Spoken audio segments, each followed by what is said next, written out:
Assalamualaikum warahmatullahi wabarakatuh. Sebelumnya saya ucapkan terima kasih untuk semua pemirsa dimanapun Anda berada. Semoga selalu diberikan kesehatan dan kemudahan dalam segala hal. Saat ini kita akan menceritakan kisah salah satu kitab yang dikarang di Gaza, yaitu kitab Fathul Qorib.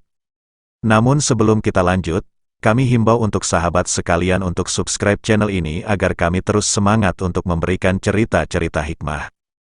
Sahabat sekalian, salah satu kitab yang populer di kalangan pesantren di seluruh Indonesia adalah kitab Fathul Qorib. Kitab ini merupakan kitab fikih bermazhab Asy-Syafi'i. Pengarang kitab Fathul Qorib yaitu Imam Syamsuddin Abu Abdillah Muhammad bin Qasim bin Muhammad Al-Ghazi, atau yang disebut juga dengan Imam Ibnu Qasim. Beliau lahir pada bulan Rajab bertepatan dengan tahun 859 Hijriah. Beliau tumbuh besar di tanah kelahirannya, kota Guzah, satu wilayah di Syam. Ibnu Qasim memulai perjalanan pendidikannya di kota tempat kelahirannya. Di sana, beliau mulai belajar ilmu agama dengan menghafal Al-Quran di maktab. Kemudian beliau belajar ilmu qiraat dengan mengaji kitab Asy-Syatibiyah, belajar ilmu fikih dengan kitab Minhajut Talibinnya Imam Nawawi, belajar ilmu hadits dengan kitab Alfiyah bidang hadits, belajar ilmu nahwu dengan kitab Alfiyah Ibn Malik, dan belajar ilmu usyul fiqh dengan kitab Jamu al-Jawami, dan berbagai ilmu lainnya yang beliau pelajari. Setelah merasa punya bekal yang cukup, beliau melanjutkan rihlah keilmuannya ke Kairo, belajar di Masjid Al-Azhar, yang dimana pada waktu itu Al-Azhar merupakan kiblat ilmu pengetahuan dalam dunia Islam. Kedatangan beliau ke Kairo pada tahun 881 Hijriah dalam usia 22 tahun. Guru Syamsuddin Abu Abdillah Muhammad bin Qasim bin Muhammad Al-Ghazi, atau yang disebut juga dengan Imam Ibnu Qasim. Pengarang kitab Fathul Qorib, yaitu Ibnu Qasim, punya banyak guru pada saat sedang mempelajari ajaran agama Islam. Berikut ini merupakan beberapa guru dari Syekh Ibnu Qasim. 1. Pada tahun 821 sampai dengan 889 Hijriah, atau 1419 sampai dengan 1484 Masehi, Syekh Ibnu Qasim memiliki guru pada saat mempelajari usul fikih serta ilmu arut secara utuh sampai dengan selesai, yaitu Al-Imam Muhammad bin Abdul Munim bin Muhammad Al-Jaujari Asy-Syafi'i. 2. Pada 821 sampai dengan 891 Hijriah, Syekh Ibnu Qasim mempelajari kitab Alfiyah Hadis sampai dengan selesai, mempelajari kitab Al-Azkar Nawawi, lalu mempelajari kitab Al-Qaul Al-Badik, yaitu dari Imam As-Sakawi.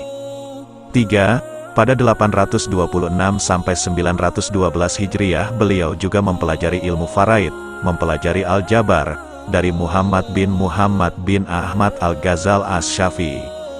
4. Selain itu beliau juga belajar ilmu fikih, belajar lughah dari Asy-Syamsu Al-Himsi. 5. Pada tahun 823 sampai tahun 926 Hijriah belajar dengan Syaikh Islam Zakaria Al-Ansari.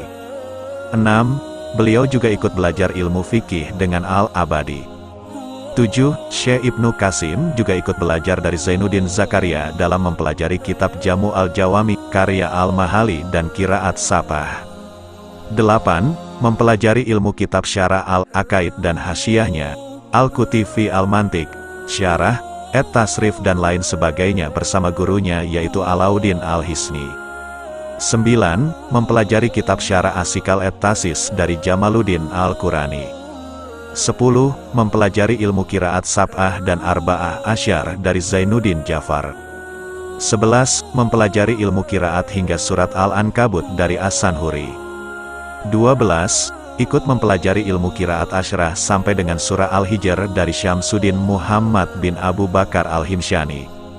Selama di Kairo pengarang kitab Fathul Qorib, Ibnu Qasim menempuh belajarnya di Masjid Al-Azhar, kemudian beliau menjadi pengajar di masjid tersebut dan mengajar juga di Masjid Al-Qalah. Beliau juga terkenal sebagai seorang yang qanaah.